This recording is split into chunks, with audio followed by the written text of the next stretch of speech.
തണൽ ഇന്ന് പരിചയപ്പെടുത്തുന്നത് തിരുവനന്തപുരം ജില്ലയിൽ നെടുമങ്ങാട് താലൂക്കിൽ അരുവിക്കര പഞ്ചായത്തിൽ മുളയറയിൽ പ്രവർത്തിച്ചു വരുന്ന Sajan Satyadas memorial Navajeevan mental health and rehabilitation സെന്ററിന്റെ വിശേഷങ്ങളാണ്.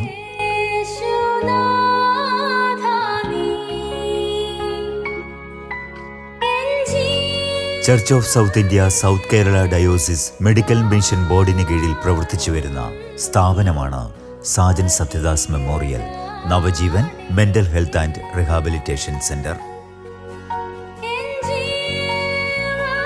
ജീവിതയാത്രയിലെപ്പോഴോ മനസ്സിന്റെ നൂലിഴകൾ പൊട്ടി ജീവിത വഴികളിൽ ഒറ്റപ്പെട്ടു പോയ സഹോദരീ സഹോദരന്മാർക്ക് അഭയം നൽകുവാനുള്ള CSI സഭയുടെ സൗത്ത് കേരള ഡയോസിസിന്റെ പരിശ്രമ ഫലമായാണ് ഈ സ്ഥാപനത്തിന് 25 വർഷങ്ങൾക്ക് മുമ്പ് ആരംഭം കുറിച്ചത്. തിരുവനന്തപുരത്ത് നിന്നും 16 കിലോമീറ്റർ അകലെ വെള്ളനാടിനും പേയാടിനും മധ്യേ അരുവിക്കര പഞ്ചായത്തിൽ മുളയറ CSI ചർച്ചിനും Mulayara Jesudasan memorial arts and science കോളേജിനും സമീപമാണ് ഈ സ്ഥാപനം സ്ഥിതി ചെയ്യുന്നത്.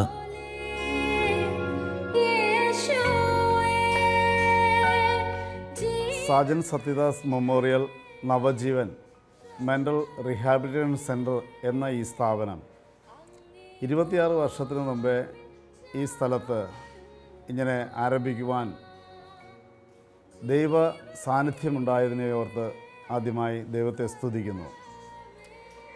ഈ സാജൻ സത്യദാസ് മെമ്മോറിയൽ എന്ന പേര് വരാൻ കാരണം ദക്ഷിണേന്ത്യ മഹായിടവകയുടെ മുൻ സെക്രട്ടറി ആയിരുന്ന സാജൻ സത്യദാസ് സാറിൻ്റെ മകൻ അകാലത്തിൽ മരണപ്പെട്ടു. ആ മകൻ്റെ ഓർമ്മയ്ക്ക് വേണ്ടി സാറിൻ്റെ മനസ്സിൽ വന്ന, സാർ ഒരു സൈക്കോളജിസ്റ്റ് ആയിരുന്നു, സാറിൻ്റെ മനസ്സിൽ വന്ന ഒരു ആശയവും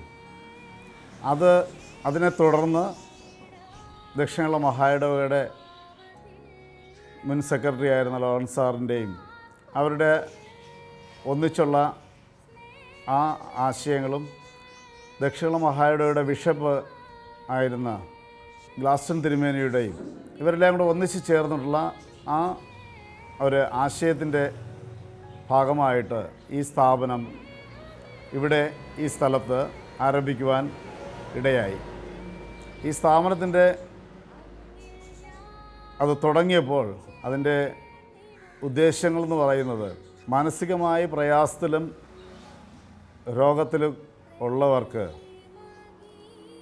ഒരു ആശ്വാസമായി മാറുവാൻ വേണ്ടി ഈ സ്ഥാപനം ആരംഭിക്കുവാൻ അവരുടെ ഉള്ളിൽ വന്ന ചിന്ത, എൻ്റെ ഊഹം ശരിയാണെങ്കിൽ കേരളത്തിൽ തന്നെ ഇങ്ങനെ ഒരു സ്ഥാപനം ഉള്ളത് വളരെ വിരളമായിട്ടാണ്.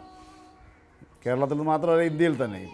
കാരണം മാനസികമായിട്ടുള്ള പ്രയാസങ്ങളുള്ളവർക്ക് ചികിത്സകൾ നൽകുന്നതിനുള്ള ഹോസ്പിറ്റലുകളുണ്ട്. പക്ഷേ ആ ചികിത്സകൾക്ക് അവരെ പുനരധിവസിപ്പിക്കുന്നതിന് വേണ്ടി, കാരണം ഭവനങ്ങളിൽ നിന്ന് മാറ്റി നിർത്തപ്പെട്ടവരെ, മാനസികമായ പ്രയാസങ്ങൾ രോഗങ്ങളുള്ളവരെ ഭവനങ്ങളിൽ വീണ്ടും അവരെ അക്കോമഡേറ്റ് ചെയ്യാനായിട്ട് മാനുഷികമായി പ്രയാസങ്ങളും അനുഭവിക്കുന്ന സാഹചര്യം വളരെ ധാരാളമാണ്.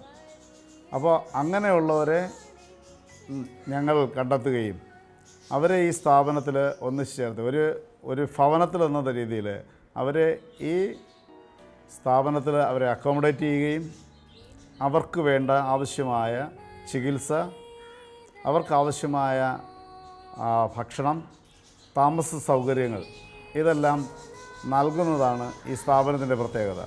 അപ്പോൾ സമൂഹത്തിൽ നിന്ന് പാർശ്വവൽക്കരിക്കപ്പെടുന്നവരെ അല്ലെങ്കിൽ മാറ്റി നിർത്തപ്പെടുന്നവരെ നമ്മൾ കണ്ടെത്തുകയും അവർക്ക് ആശ്വാസമാകുവാൻ, മെൻ്റൽ ഹെൽത്ത് നൽകുവാൻ ഈ സ്ഥാപനം വളരെയധികം ശ്രദ്ധയോടുകൂടി കാര്യാദികൾ ക്രമീകരിച്ചു വരുന്നു.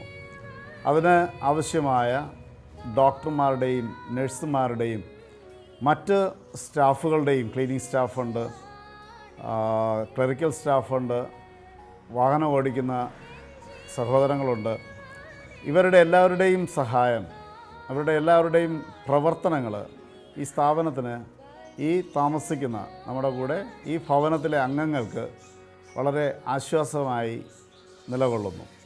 മാനസിക രോഗം ബാധിച്ച വ്യക്തികളുടെ ആരോഗ്യ സംരക്ഷണത്തിനും പുനരധിവാസത്തിനും അധികം ഇടങ്ങളിൽ ഇല്ലാതിരുന്ന കാലത്താണ് സ്വന്തം ഇടങ്ങളിൽ നിന്ന് അവഗണിക്കപ്പെട്ടവർക്ക് വേണ്ടി തണലൊരുക്കുവാനും ആലംബമറ്റ നിരാശയിലാണ്ട ജീവിതങ്ങൾക്ക് പ്രതീക്ഷയുടെ നവജീവൻ പകരുവാനുമുള്ള ദക്ഷിണ കേരള മഹാ ഇടവക ഈ സ്ഥാപനത്തിൻ്റെ പ്രവർത്തനങ്ങൾക്ക് ആരംഭം കുറിച്ചത്. കാരക്കുളം മെഡിക്കൽ കോളേജിൽ മാനസികമായി രോഗികളെ ചികിത്സിക്കുന്ന ഡോക്ടർ, ആ ഡോക്ടറാണ് ആഴ്ചയിലൊരിക്കൽ എല്ലാ വെള്ളിയാഴ്ചയും രാവിലെ 10 മണി മുതൽ 12 മണി വരെ ഈ സ്ഥാപനത്തിൽ കടന്നു വന്ന് ഇവിടെയുള്ള ആൾക്കാരെ ചികിത്സിക്കുന്നത്. അവരെ വരുന്ന ദിവസമെല്ലാം എല്ലാ രോഗികളെയും കണ്ട് അവർക്കാവശ്യമായ നിർദ്ദേശങ്ങളും അവർക്കാവശ്യമായ ട്രീറ്റ്മെൻറ്റിൻ്റെ കാര്യതകൾ, മെഡിസിൻ ഒക്കെയും ആ ഡോക്ടറുടെ നിർദ്ദേശത്തിൽ ചെയ്തു വരുന്നു. അതിന് കൃത്യമായി പാലിക്കുന്നതിന് വേണ്ടി ഇവിടെ 3 നഴ്സുമാരുണ്ട്. അവർ 24 മണിക്കൂറും അവരുടെ സേവനം ഈ സ്ഥാപനത്തിന്, ഈ താമസിക്കുന്ന ആൾക്കാർക്ക് ലഭ്യമാണ്. അതുപോലെ തന്നെ ഈ സ്ഥാപനം നന്നായി ക്ലീൻ ചെയ്ത് നന്നായി പരിപാലിക്കുന്നതിലേക്കായി 3 ക്ലീനിങ് സ്റ്റാഫുകളുണ്ട്. അവരും അവരുടെ ഉത്തരവാദിത്തങ്ങൾ ഭംഗിയായി നിറവേറുന്നു. അതുപോലെ ഇവർക്ക് ഭക്ഷണം പാകം ചെയ്ത് നൽകുന്നതിനേക്കായി 3 ആഹാരം പാചകം ചെയ്യുന്നുള്ള സഹോദരിമാരുണ്ട്. അവരും വളരെ ആത്മാർത്ഥതയോടുകൂടി ഇവർക്കാവശ്യമായ ഭക്ഷണങ്ങളൊക്കെയും ഇവിടെ തന്നെയാണ്. പ്രത്യേകിച്ച് ഡോക്ടറുടെ നിർദ്ദേശപ്രകാരം ഡയറ്റ് കൺട്രോള് പാലിക്കേണ്ടതുണ്ട്. അതുകൊണ്ട് ഓരോ ദിവസത്തെയും ഭക്ഷണം ഇവർക്ക് കൊടുക്കേണ്ടത് എന്താണെന്നുള്ളത് അത് ലിസ്റ്റ് ചെയ്ത് അവർക്ക് അന്നേക്കുള്ള ഭക്ഷണങ്ങൾ ഇവിടെ തന്നെ നമ്മുടെ കിച്ചണിൽ തന്നെ തയ്യാറാക്കി അവർക്ക് നൽകുന്നതാണ്. അതിന് പുറത്തു നിന്നുള്ള ആഹാരങ്ങൾ കൊണ്ടുവരുന്നത് നമ്മൾ അത്രത്തോളം താല്പര്യം കാണിക്കാറില്ല. കാരണം ഇവരുടെ ഡയറ്റ് അനുസരിച്ച് ആഹാരം കൊടുക്കുന്നതിലേക്കായി ഇവിടെ തന്നെ പാചകം ചെയ്ത് കൊടുക്കുന്നതാണ്. ഇതിന് ക്ലറിക്കൽ സ്റ്റാഫായി നിൽക്കുന്നവർ ഈ സ്ഥാപനത്തെ നടത്തുന്നതിലേക്കായി അതിന് ആവശ്യമായ എല്ലാ നിർദ്ദേശങ്ങളും താല്പര്യത്തോടുകൂടി അതിൻ്റെ പ്രവർത്തനങ്ങളൊക്കെയും ചെയ്തു വരുന്നു. ഇവിടെ വാഹനം ഓടിക്കുന്നതിന് 2 ഡ്രൈവേഴ്സുണ്ട്. അവർ ഡ്രൈവറുടെ ജോലി മാത്രമല്ല, ഈ സ്ഥാപനത്തേക്ക് ആവശ്യമായ പുറത്ത് എന്തെങ്കിലും ആവശ്യങ്ങൾക്ക് പോകണമെങ്കിലും ഈ രോഗികളെ സഹായിക്കുന്നതിലേക്കായും അവരെ ഹോസ്പിറ്റലിൽ എത്തിക്കുന്നതിനും ട്രീറ്റ്മെൻറ്റിൻ്റെ കാര്യങ്ങളിൽ കൂടെ നിൽക്കുകയും അവരെ പരിചരിക്കുന്നതും ഈ 2 ഡ്രൈവറും 24 മണിക്കൂറും സേവനം അനുഷ്ഠിക്കുന്നവരാണ്. ദക്ഷിണ കേരള മഹാ ഇടവക മുൻ സെക്രട്ടറി ഡി സത്യദാസിൻ്റെയും ഭാര്യ പ്രൊഫസർ സുശീലയുടെയും മകൻ അകാലത്തിൽ പൊലിഞ്ഞുപോയ മാസ്റ്റർ സാജൻ സത്യദാസിൻ്റെ സ്മരണാർത്ഥമാണ് ഇവർ 2 പേരുടെയും പിന്തുണയോടെ നവജീവൻ സ്ഥാപിതമായത്. 1998 സെപ്റ്റംബർ 6 നവജീവൻ സാജൻ സത്യദാസ് മെമ്മോറിയൽ കേന്ദ്രത്തിൻ്റെ പ്രതിഷ്ഠ അന്നത്തെ ബിഷപ്പായിരുന്ന right reverend doctor JW Gladstone തിരുമേനി നിർവഹിച്ചു. CSI സഭ, അതിൽ 24 ഡയോസുകളുണ്ട്. അതിലൊരു ഡയോസാണ് സൗത്ത് കേരള ഡയോസിസ്, ചുരുക്കത്തിൽ SKD എന്ന് പറയും. ആ ഡയോസ് ഒരു ബിഷപ്പിൻ്റെ നേതൃത്വത്തിലാണ് അതിന് മഹാ ഇടവക സെക്രട്ടറി, അതിൻ്റെ കമ്മിറ്റി അംഗങ്ങൾ, ഭാരവാഹികൾ, ബോർഡ് മെമ്പേഴ്സ് എല്ലാം ഉണ്ട്. ഞങ്ങളുടെ ഈ ഡയോസിൽ ഓരോ സെക്ഷന് ഓരോ ബോർഡുകൾ ആണ് അതിനെ ഉത്തരവാദിത്തങ്ങൾ വഹിക്കുന്നത്, ചുമതലയായിട്ട് ഏൽപ്പിച്ചിരിക്കുന്നത്. അങ്ങനെ ഒരു ബോർഡാണ് മെഡിക്കൽ മിഷൻ എന്ന് പറയുന്നത്.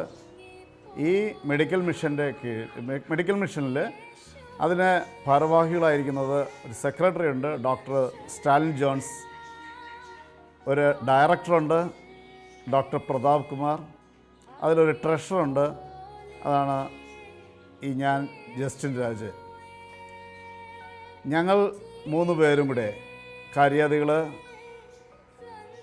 തീരുമാനിക്കുകയും അത് ഡയോസ് സെക്രട്ടറി വഴി ഈ 4 വർഷം കൊണ്ട് ദക്ഷിണ മഹാ ഇടവകയിലെ TT പ്രവീൺ അവറുകളായിരുന്നു മഹയുടെ സെക്രട്ടറി ആയിരുന്ന സമയം. പുള്ളിയുമായിട്ട് ഈ കാര്യതകൾ ഷെയർ ചെയ്യും, അതുപോലെ തന്നെ ബിഷപ്പുമായിട്ടും കാര്യങ്ങൾ ഷെയർ ചെയ്യും. അവരുടെയും അഭിപ്രായങ്ങളും എല്ലാം ക്രോഡീകരിച്ചാണ് ഈ സ്ഥാപനത്തിൻ്റെ നടത്തിപ്പ് ഇത്രത്തോളം ഭംഗിയായി നടത്തിക്കൊണ്ടിരിക്കുന്നത്.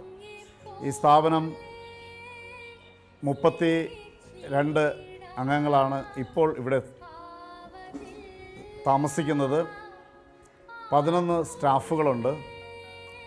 ഈ 31 അംഗങ്ങളും ഭവനങ്ങളിൽ വന്ന് കാണുവാൻ പറ്റുന്നവർക്ക് കാണാൻ വന്ന് അവരുമായിട്ട് സംസാരിക്കാം. ഇവർക്ക് ഭവനങ്ങളിൽ പോകാൻ താല്പര്യമുള്ളവരെ ഭവനങ്ങളിൽ കൊണ്ടുപോയി അവരുടെ ഭവനങ്ങളിൽ അവരുടെ ബന്ധുക്കളെയൊക്കെ അവരുമായിട്ട് സംസാരിക്കുവാനും കാണുവാനൊക്കെ ഉള്ള സാഹചര്യങ്ങളുണ്ട്. അത് കഴിഞ്ഞ് വീണ്ടും അവരെ തിരിച്ച് നമ്മുടെ വാഹനത്തിൽ തന്നെ കൊണ്ടുവരികയൊക്കെ ചെയ്യും. അവർക്ക് ആവശ്യമായ മാനസിക മെൻ്റൽ സപ്പോർട്ട് നൽകി ചില ഭവനങ്ങളിൽ ഇവരെ കാണാൻ പോലും താല്പര്യം കാണിക്കാത്ത ആൾക്കാരുമുണ്ട്. അങ്ങനെയുള്ള സ്ഥലങ്ങളുമുണ്ട്. 1-2 വളരെ മോശമായിട്ടുള്ള പ്രതികരണങ്ങൾ ലഭിച്ച സ്ഥലങ്ങൾ എനിക്ക് എൻ്റെ ഈ കാലയളവിലുള്ള ജീവിതാനുഭവത്തിൽ നേരിട്ട് ഉണ്ടായിട്ടുള്ളതുമാണ്. മനസ്സിന്റെ സമനില തെറ്റി ചികിത്സകൾ തുടരുന്ന വ്യക്തികളുടെ സമ്പൂർണ്ണ മാനസിക പരിപാലനവും സംരക്ഷണവും ലക്ഷ്യമിട്ട് പ്രവർത്തിക്കുന്ന ഈ സ്ഥാപനത്തിൽ ഇന്ന് 35-ൽ പരം സഹോദരന്മാരാണ് അഭയം കണ്ടെത്തിയിരിക്കുന്നത്. ഒരു മാനസിക ആരോഗ്യ പുനരധിവാസ കേന്ദ്രത്തിൻ്റെ ശൈലിയിലല്ലാതെ തീർത്തും കുടുംബാന്തരീക്ഷം നിലനിർത്തിക്കൊണ്ട് നവജീവൻ ആവശ്യമായ ഭക്ഷണവും ചികിത്സയും നൽകി ഇവിടെ കഴിയുന്നവരുടെ മാനസികമായ സന്തോഷവും അവരുടെ സാധാരണ ജീവിതക്രമങ്ങളിലേക്കുള്ള തിരിച്ചുവരവും ഉറപ്പുവരുത്തുന്നു. ദൈവകൃപയാൽ ഈ അംഗങ്ങൾക്ക് യാതൊരുമായ ബുദ്ധിമുട്ടുകളും കൂടാതെ അവർക്ക് എത്രത്തോളം മാനസികമായി സന്തോഷം നൽകുന്ന രീതിയിൽ ഈ സ്ഥാപനം നിലകൊള്ളുന്നു.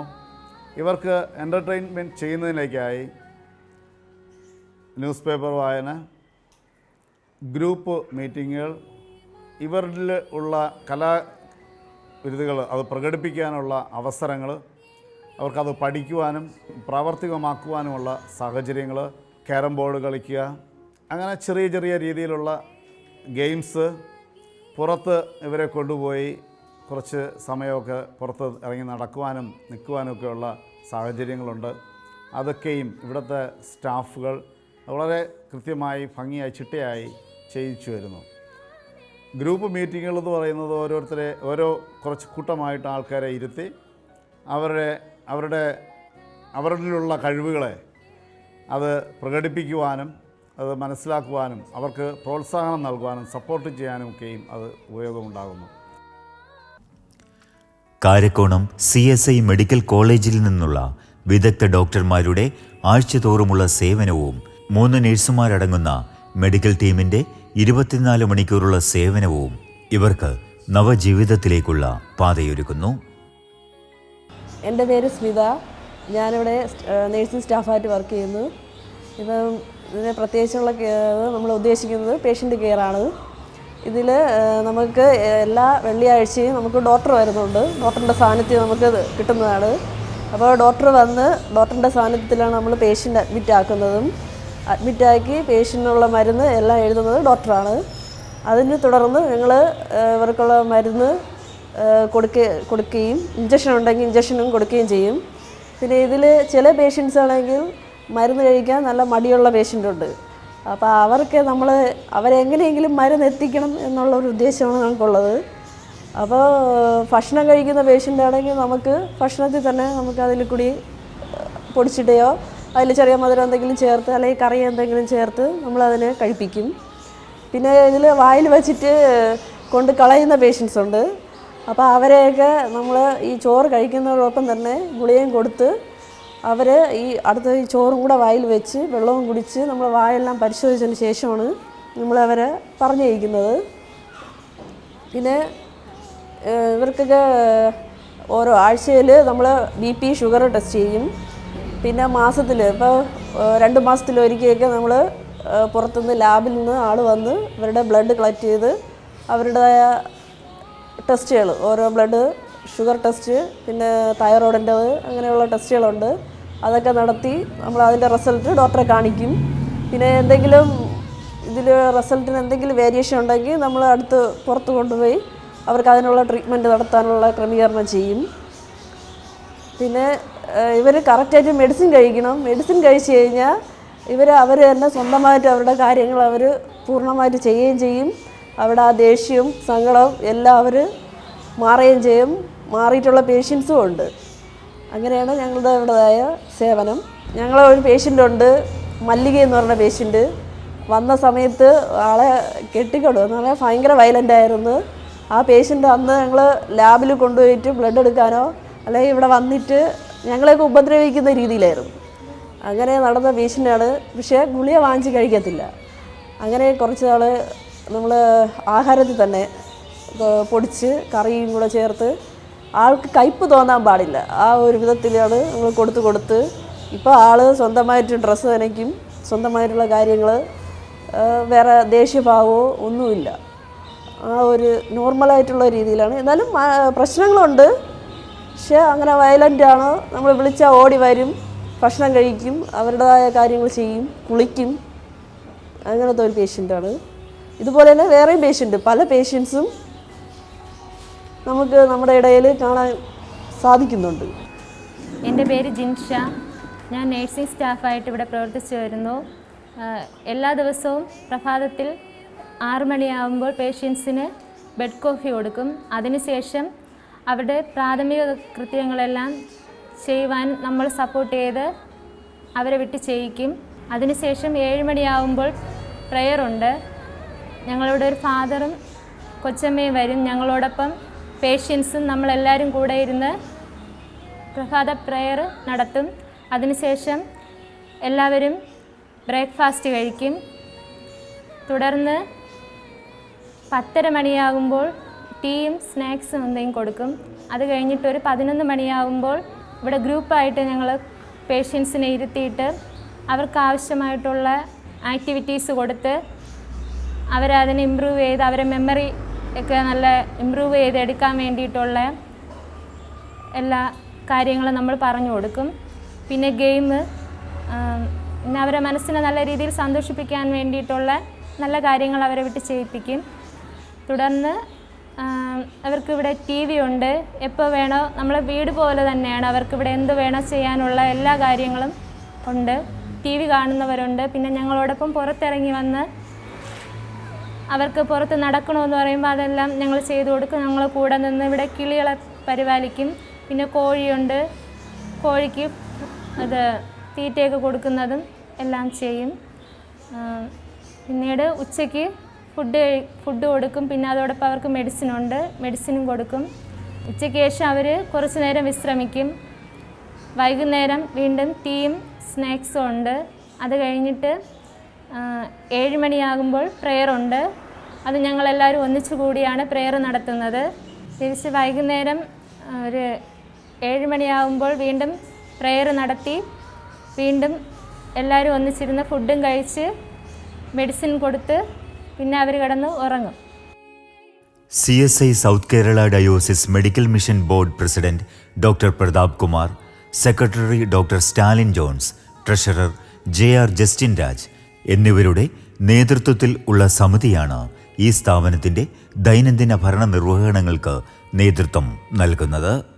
ഒപ്പം ഒരു കൂട്ടം നന്മയുള്ള വ്യക്തികൾ സഹജീവി സ്നേഹത്തിൽ അധിഷ്ഠിതമായ സേവന ശുശ്രൂഷകളിൽ ഇവിടെ അഭയം തേടിയെത്തിയവർക്ക് സ്നേഹപരിചരണങ്ങൾ നൽകി അവരെ സാധാരണ ജീവിതത്തിലേക്ക് മടക്കി വരുത്തുവാനുള്ള പരിശ്രമങ്ങളിൽ ആത്മാർപ്പണത്തോടുകൂടി പങ്കുകൊള്ളുന്നതും ഈ സ്ഥാപനത്തിൻ്റെ വിജയകരമായ പ്രവർത്തനങ്ങൾക്ക് സഹായകമാവുന്നു.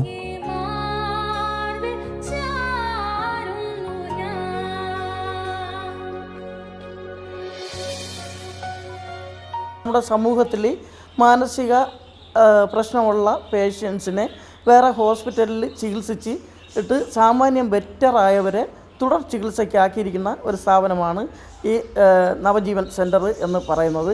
ഇവിടെ അതായത് നമ്മളിപ്പോൾ നോക്കുകയാണെങ്കിൽ അതായത് ഒരു മാനസിക പ്രശ്നം ഉണ്ടായാൽ ആ വ്യക്തിയെ ചികിത്സിക്കുന്നതിന് സ്ഥാപനങ്ങളൊക്കെ ഉണ്ട്. പക്ഷേ അത് കഴിഞ്ഞാൽ ഒരു പരിധി വരെ ഗവൺമെൻറ് തലത്തിലാണെങ്കിലും പ്രൈവറ്റ് തലത്തിലാണെങ്കിലും അവർ നോക്കത്തുള്ളൂ. അത് കഴിഞ്ഞാൽ അവർക്ക് സമൂഹത്തിലെ അംഗീകരിച്ച്, അതായത് ഭവനത്തിനും സമൂഹത്തിനും കൊള്ളരാവുന്ന നല്ല മക്കളായി വളർത്തിയെടുക്കുന്നതിന് നമ്മുടെ ഈ സ്ഥാപനം ഒരു വിലപ്പെട്ട ഒരു സമ്പത്ത് തന്നെയാണ് നമ്മുടെ ഈ നാടിനെ സംബന്ധിച്ച്. അതായത് നമ്മുടെ ദക്ഷിണ കേരള മഹായിടവയ്ക്ക് അഭിമാനം കൊള്ളാവുന്ന ഒരു സ്ഥാപനം തന്നെയാണത്. അതായത് ഇപ്പോഴും നമ്മൾ നോക്കുകയാണെങ്കിൽ 32 പേഷ്യൻസ് ഇവിടെ ഉണ്ട്. ഈ 32 പേരുടെയും കുടുംബ അംഗങ്ങൾക്ക്, അവരുടെ ബന്ധുമിത്രാദികൾക്ക് ഒക്കെ സന്തോഷവും സമാധാനവും നൽകുന്ന ഒരു സ്ഥാപനം ആണ് ഇത്. അപ്പോൾ ഇതിൽ പരം വേറെ നമുക്ക് അവർക്ക് കൊടുക്കാൻ ഒന്നും തന്നെ ഇല്ല. അതായത് ഇപ്പോൾ ഇവിടെ ഈ 32 പേഷ്യൻസ് ഉണ്ടെങ്കിലും മിക്കവാറും കുറച്ച് പേര് മാത്രമാണ് നമുക്കിവിടെ മന്ത്ലി ഫീസ് അടയ്ക്കുന്നത്. എന്നാലും മന്ത്ലി ഫീസ് അടയ്ക്കാത്തവരും ഇവിടെ ഉണ്ട്. അവരെ നമ്മൾ വേർതിരിച്ച് കാണുകയോ അങ്ങനെ ഒന്നും ചെയ്യുന്ന ഒരു സ്ഥാപനമല്ല ഇത്. അതായത് അവരെന്തെങ്കിലും നമ്മളോട് ഒരു ആവശ്യം പറഞ്ഞു വരുമ്പോഴത്തേക്ക് നമ്മളത് ഉടനെ കേട്ട് മനസ്സിലാക്കി ഉടനെ അവർക്ക് ചെയ്തു കൊടുക്കാവുന്ന കാര്യങ്ങളാണെങ്കിൽ അപ്പോഴും ചെയ്തു കൊടുക്കും. അല്ലെങ്കിൽ അത് കഴിഞ്ഞിട്ട് ഞങ്ങൾ അല്പം കൂടെ കഴിയട്ടെ ചേച്ചി, അല്ലെങ്കിൽ അങ്കിൾ അല്പം കൂടെ കഴിഞ്ഞിട്ട് ഞങ്ങളത് ചെയ്തു തരാം എന്ന് പറഞ്ഞ് അവരെ സമാധാനപ്പെടുത്തി വിടുന്നതാണ് പതിവ്. പിന്നെ ഇവിടെ ഇപ്പോഴത്തേക്ക് രാവിലെയും വൈകുന്നേരവും നമ്മുടെ മഹായിടവയിലുള്ളവർ അച്ഛനും കൊച്ചമ്മയും കുടുംബമായിട്ട് വന്ന് പ്രാർത്ഥന നടത്തി പോകുന്നു. പിന്നെ ഞായറാഴ്ച ദിവസങ്ങളിൽ കൊറോണയ്ക്ക് മുമ്പായിട്ട് ചില പേഷ്യൻസിനെ നമ്മുടെ തൊട്ട് അടുത്തുള്ള പള്ളിയിൽ ആരാധനയ്ക്ക് വിടുമായിരുന്നു. അപ്പോൾ കൊറോണയ്ക്ക് ശേഷം ഞങ്ങൾ അങ്ങനെ വിടാറില്ല. ഈ അച്ഛനും കൊച്ചമ്മയും എല്ലാ ഞായറാഴ്ചകളിലും വന്ന്, അതായത് പള്ളിയിൽ എങ്ങനെയാണോ ആരാധന നടത്തുന്നത് അപ്രകാരം ഇവിടുത്തെ ഈ പ്രിയപ്പെട്ട മക്കളുടെ ഇടയിൽ വന്ന് ആരാധന നടത്തി വരുന്നു. പിന്നെ നമ്മുടെ സാമ്പത്തികം വളരെ ടൈറ്റായിട്ട് തന്നെയാണ് ഇപ്പോഴും പോയിക്കൊണ്ടിരിക്കുന്നത്. അതായത് അതായത് ദിവസം ഒരു 10-20 പള്ളികളിൽ ഞങ്ങൾ വിളിക്കും. ഞാൻ വിളിക്കുന്നതിൻ്റെ പശ്ചാത്തലത്തിൽ ചിലപ്പോഴത്തെ 2-3 പള്ളികളിൽ നിന്ന് ഇവിടെ ആരാധന നടത്തും. അതായത് അവരുടെ സംഘടനകളുടെ വിമൻസ് ഫെലോഷിപ്പ്, അവരുടെ യുവജന സംഘടന, ഇങ്ങനെയുള്ള സംഘടനകളുമായിട്ട് ബന്ധപ്പെട്ട് നമുക്ക് എന്തെങ്കിലും ഒരു ഡൊണേഷൻ തരികയും, അത് പ്രത്യേകിച്ച് ഞങ്ങൾ ഈ സ്ഥാപനത്തിൽ തന്നെ, നമ്മുടെ ഭവനത്തിൽ തന്നെയാണ് ഭക്ഷണം പാകം ചെയ്ത് കൊടുക്കുന്നതും. പുറത്തുള്ള ഭക്ഷണം കഴിയുന്നതും ഞങ്ങൾ ഒഴിവാക്കും. കാരണം ഇവർക്ക് ആർക്കെങ്കിലും വയറിന് എന്തെങ്കിലും അസ്വസ്ഥതയായിട്ട് ഉണ്ടായിക്കഴിഞ്ഞാൽ നമ്മൾ മറ്റുള്ള പേഷ്യൻസിനെ അത് ബാധിക്കും. അപ്പോഴത്തേക്ക് നമ്മുടെ സ്ഥാപനം തന്നെ പിന്നെ അടച്ചു പൂട്ടിയെന്ന് വരാം. അത് ഒഴിവാക്കി നമ്മുടെ ഭവനത്തിൽ എങ്ങനെയാണോ നമ്മൾ നല്ല രീതിയിൽ ഭക്ഷണം കഴിക്കുന്നത് അപ്രകാരമുള്ള ഭക്ഷണം തന്നെയാണ് ഇവിടുത്തെ പ്രിയപ്പെട്ട മക്കൾക്കും നൽകി വരുന്നത്. അതായത് ഡോക്ടർ തയ്യാറാക്കിയിട്ടുള്ള പ്രത്യേകിച്ചുള്ള മെനു അനുസരിച്ച് തന്നെയാണ് ഈ ഭക്ഷണം ഇവിടെ കൊടുക്കുന്നത്. പിന്നെ അപ്പോൾ നമുക്ക് നമ്മുടെ വീട്ടിൽ കഷ്ടതകളും പ്രയാസങ്ങളും ഉണ്ടെങ്കിലും നമ്മൾ ഈ സ്ഥാപനത്തിൽ വരുമ്പോഴത്തേക്ക് നമുക്ക് അതിൻ്റേതായിട്ടുള്ള ഒരു സന്തോഷം, ഒരു സമാധാനം ഞങ്ങൾ ഇവിടെ ആയിരിക്കുമ്പോൾ ഞങ്ങൾക്ക് കിട്ടുകയാണ്. പിന്നെ അതുപോലെ തന്നെ സാറിൻ്റെ ഒരു ചേട്ടൻ, അതായത് ജ്യേഷ്ഠൻ്റെ മക്കൾ, അതായത് വെഡ്സ് മേൻ സൂപ്പർ മാർക്കറ്റ് ചേങ്കോട്ടുകോണം എന്ന് പറയുന്ന ഒരു സ്ഥാപനം നടത്തി വരുന്നു. ആ സ്ഥാപനത്തിൽ നിന്ന് കഴിഞ്ഞ 4 വർഷം കൊണ്ട് ഞങ്ങളുടെ സ്ഥാപനത്തിനെ അവർ സംരക്ഷിച്ചുകൊണ്ടിരിക്കുന്നു. അതായത് മന്ത്ലി ഒരു ഏകദേശം എൻ്റെ കണക്ക് ശരിയാണ് 10-20,000 രൂപയോളം ഉള്ള സാധനങ്ങൾ ആ സ്ഥാപനത്തിൽ നിന്ന് ഞങ്ങൾക്ക് ഇവിടെ കൊണ്ടുവരും. അത് കൊണ്ടുവരുന്നതും ഈ ട്രഷറർ സാറ് തന്നെയാണ് ഞങ്ങൾക്ക് ഇവിടെ കൊണ്ടുവരുന്നത്. അതായത് എല്ലാ ഐറ്റംസ് ഇവിടുത്തെ പ്രിയപ്പെട്ട മക്കൾക്ക് വേണ്ടി, അത് നമ്മുടെ സ്ഥാപനത്തിന് ഒരു വലിയൊരു മുതൽക്കൂട്ട് തന്നെയാണ്. അപ്പോഴും ഞാൻ എപ്പോഴും പ്രാർത്ഥനയിലും ഓർമ്മിക്കും. കാരണം ഇപ്രകാരമുള്ള സ്ഥാപനങ്ങൾ നമ്മുടെ സമൂഹത്തിനും എല്ലാം അതായത് വളരേണ്ട ഒരു അത്യാവശ്യമാണ്. കാരണം അവരുടേതായിട്ടുള്ള കാര്യങ്ങൾ മാത്രമല്ല, മറ്റ് സമൂഹത്തിൽ ആവശ്യത്തിലിരിക്കുന്ന പ്രിയപ്പെട്ട മക്കളെ താങ്ങുന്നതിനുള്ള ഒരു മനസ്സുകൂടെ ദൈവം അവർക്ക് നൽകിക്കൊണ്ട് ഇരിക്കുകയാണ്.